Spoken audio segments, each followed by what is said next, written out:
Hello, we're going to do an early live stream today due to some commitments here in Joinville. We're in Joinville. Today is January 7th, 2026. And our live stream today is about something extremely important. Happiness is not desire, it's regulation. Happiness is not desire, it's regulation. We're going to understand a little more about what happiness is. And what about these illusions that people pass on to us about happiness? And we're going to talk about our avatars and how they help you understand happiness. So first, I'm going to tell you a little more about the avatars we have.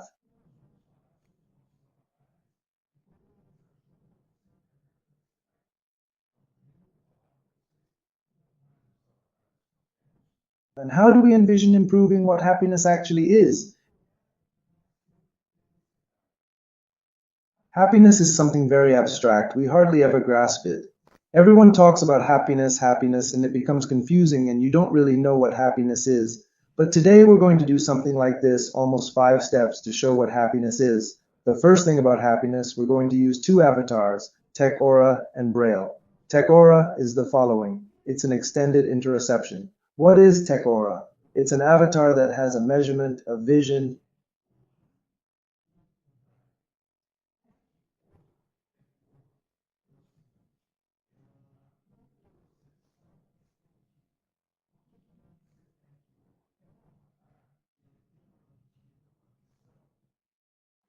Some people get confused, but what is an avatar? It's a reference point for us to see things. It's a reference point for us to see fantasies. It's a reference point for us to look at what happens in life from that perspective. We want to look at happiness through two avatars, and we're going to use Tekoha and Braille to look at happiness, one aspect of happiness, and Tekoha is extended interoception.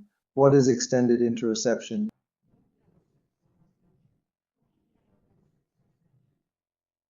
Interoception. It's something that measures your homeostasis, your visceral signals that's going up to the brain. And broadly speaking, it's everything that forms interoception. Your food, your drink, your beliefs, your environment, your biome will all form your interoception. So we're talking about happiness based on this tequila. I mean, what forms your interoception?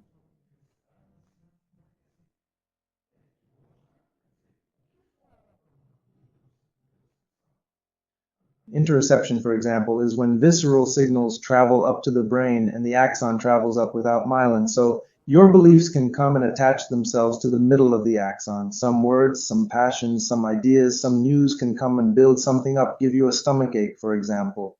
Words, ba ba ba ba. Remember an accident? When I realize it, it can give me a stomach ache because these things formed your interoception. And I call all of this that can alter or form interoception an avatar that I call Tekpora. It's a Gorani word.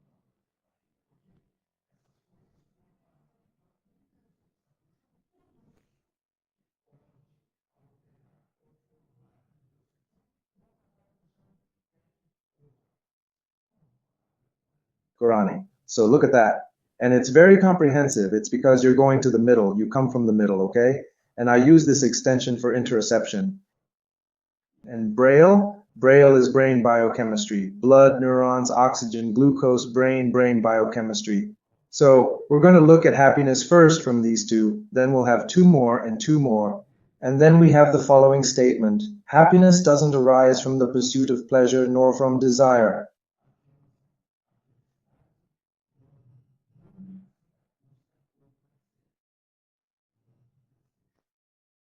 But from interoceptive regulation. Come back, Jackson. I don't understand. How can you say something like that? Happiness doesn't come from the pursuit of pleasure nor from desire, but from interoceptive regulation. If your diet, your sleep, your exercise, your breathing, if you are well, if you are balanced, you have interoceptive balance, you have the brain activity good, stable, and the brain activity stable, and then you have happiness, not based on desires, not based on pleasure. Pleasure doesn't bring happiness, desire doesn't bring happiness.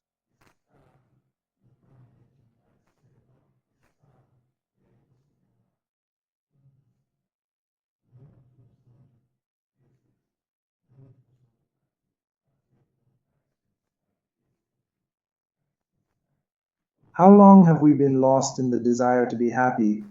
The desire to be happy doesn't lead to happiness, and the pursuit of pleasure doesn't bring you happiness. You get lost in pleasure, in dopamine, and it doesn't lead you to happiness. Happiness is born from introspective regulation. You are well, you are hydrated, you ate, you exercised, you slept well.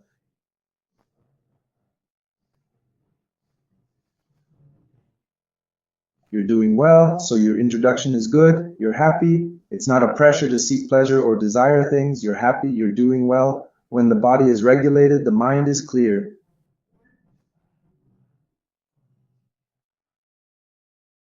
This is the first point we're discussing with you. That happiness doesn't stem from the pursuit of pleasure or desire. Happiness arises from interoceptive regulation, from TEOR. It's what will stabilize your brain, which is another avatar, the braille and the tech, or will stabilize, and then you have moments of that happiness without the search, without the desire, without seeking pleasure, without the desire. It's about feeling and not needing words. Let's move on. One more.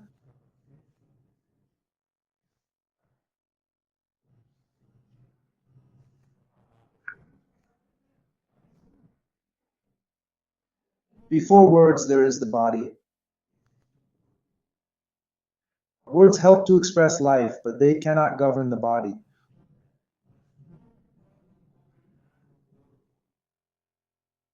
What am I going to use too?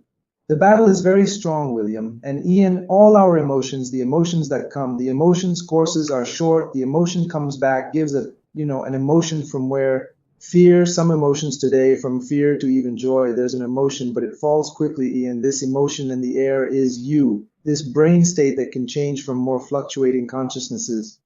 But before words, there is the body. It's the body that you have. Words help to express life, but words cannot govern your body, neither the words of others nor your own word.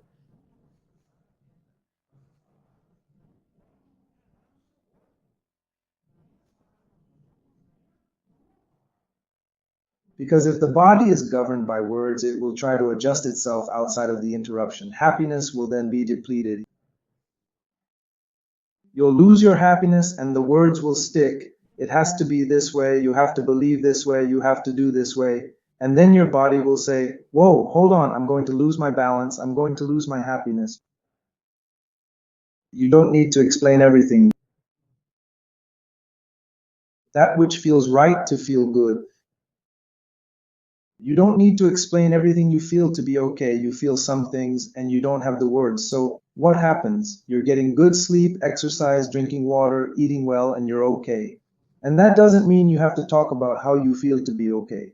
And sometimes people say, but are you really okay? I'm happy. Say, I'm happy.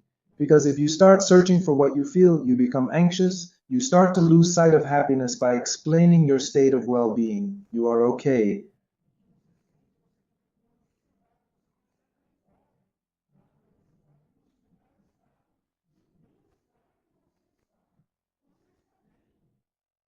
You don't need to put words into words. You don't need to explain everything you're feeling. You feel it, and that's what matters. And that's very important. It's good to have that kind of approach to being happy. Being happy is a state. It doesn't require identification. It doesn't require words. It's simply being happy. What else? True belonging. True belonging is the antidote to anxiety. And here I'm going to use two avatars, Divasa and Apos. Divasa is the one where you have a collective, and the collective is everyone together, perfectly synchronized.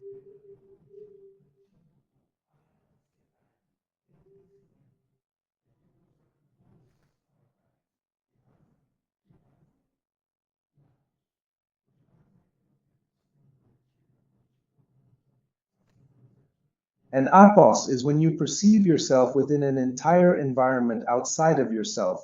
The world you perceive, the world you position yourself in. This positioning in the world you perceive is apos. And divas is when you are doing a collective activity together with everyone and you get lost. The self gets lost and becomes just a collective. This is very important. Belonging here is the key issue. Belonging is the true antidote to anxiety. And anxiety will take away happiness. You will become anxious about something, anxious to explain, anxious to seek to do, to desire something. No. You're going to be in this collective and you're going to position yourself in relation to what you perceive as the external world, after and after. And then you have anxiety decreases when the body feels a real sense of belonging, not when the mind tries to control everything. I'll repeat it again. Anxiety decreases when the body feels a real sense of belonging, not when the mind tries to control everything. You regulate yourself better when you don't need to defend yourself.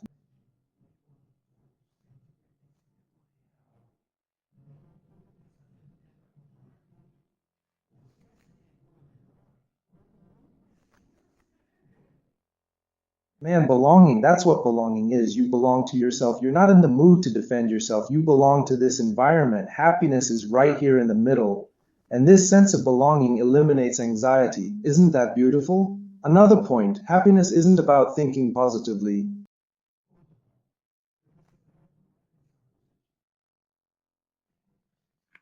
There are many people who talk, think positively. You are very negative, think positively. It's about getting out of autopilot. And here we're going to use reverse and match, match, match. Two good avatars. And reverse is this awareness, different awarenesses, and match is what actually happens statistically, things that configure a statistical truth for our lives.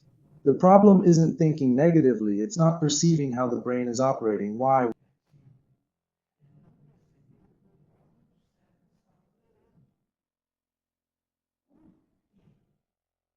Why it can be rock, it can be scissors, it can be paper.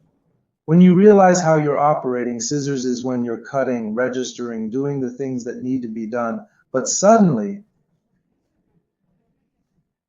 when you're cataloging, cutting, and seeing a tiny child, if you're going to look at them in that scissors mode, you're not experiencing a happy process. You're in the wrong mode to talk to a child. Either you're in paper mode, which is more contemplative, something lighter, and you want to do something more firm. You have to go to the more executive mode, maybe rock, to replicate what you know, or scissors to catalog things. Remember, it's the cerebral mode, it's the brain's action. How does the brain act? You're in rock, paper, scissors. Whoever read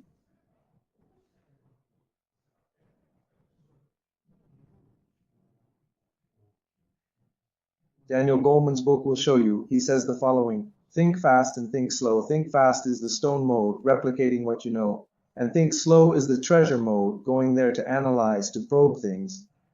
And the paper mode is contemplative. So you see, happiness isn't about thinking positively, it's about getting out of autopilot. The problem isn't thinking negatively. The problem is not realizing which mode your brain is working in. Then you start to see that the important thing isn't that you don't need to change.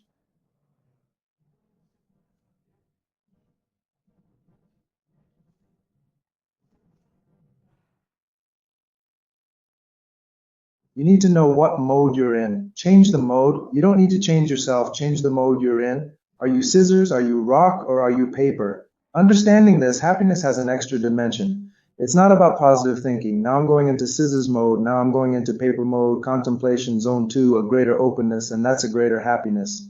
But there are times when you have to be rock. You have to do what needs to be done. That's it. And it can't be restricted. It's time to do what needs to be done. Oh, I didn't want to do it, but I have to. Happiness travels these different paths. And another thing, the body knows when you're feeling good.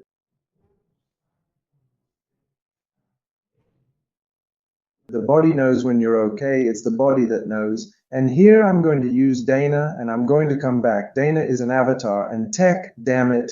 Dana is the DNA. The DNA, it has a synchronicity. Look at that.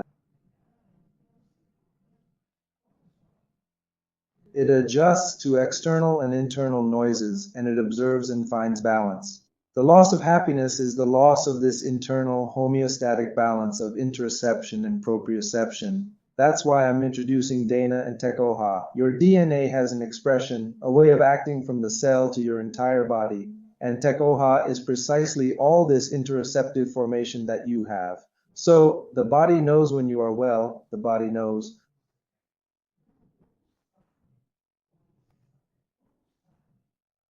So there's no need to talk, you just need to seek balance in your body. Where's your sleep? Where's the exercise, the water, the food, the way you are, the air you breathe, where you are? Is the environment closed, open, change environments, do things? Happiness comes naturally when the body is well. So it's a search to position yourself outside so that the meaning of happiness sprouts naturally. You don't seek happiness if you are happy. That's the idea, okay? Well-being is not a psychological ideal, but a distributed biological intelligence. Well-being resides in the body. There's no such thing as seeking well-being. Well-being is enjoying well-being in your body. That is being happy. Your body doesn't want success. Your body wants balance. And then you impose psychology to get rich and to be successful, and that only creates anxiety in the body, causing you to lose happiness.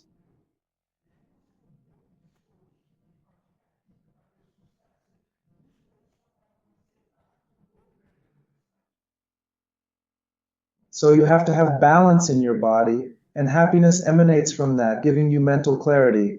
Of course, then you'll seek more money, more of something, all the expectations, but you won't impose so much tension, so much pressure, so much anxiety on your body, and your life will run a little smoother, more peaceful, happier. And happiness without desires and happiness without the pursuit of pleasures, being happy, of course, a little desire, a little pleasure, but it's not pleasure to be happy, it's being happy and seeking some pleasures, being happy and having some desires. And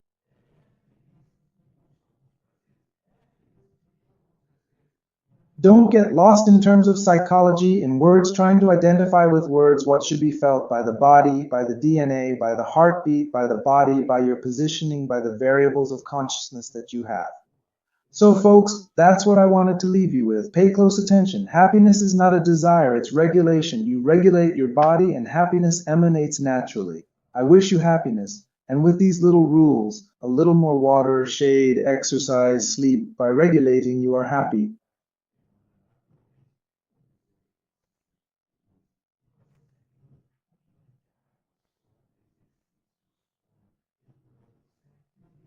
And with happiness and mental clarity to do this work, that work, to seek to earn more here, there, to change jobs, studies. But being happy, you were born to be happy. Society imposes this pursuit and this anxiety. You fall out of happiness because your body becomes deregulated. Happiness is bodily regulation. A big hug until next Wednesday.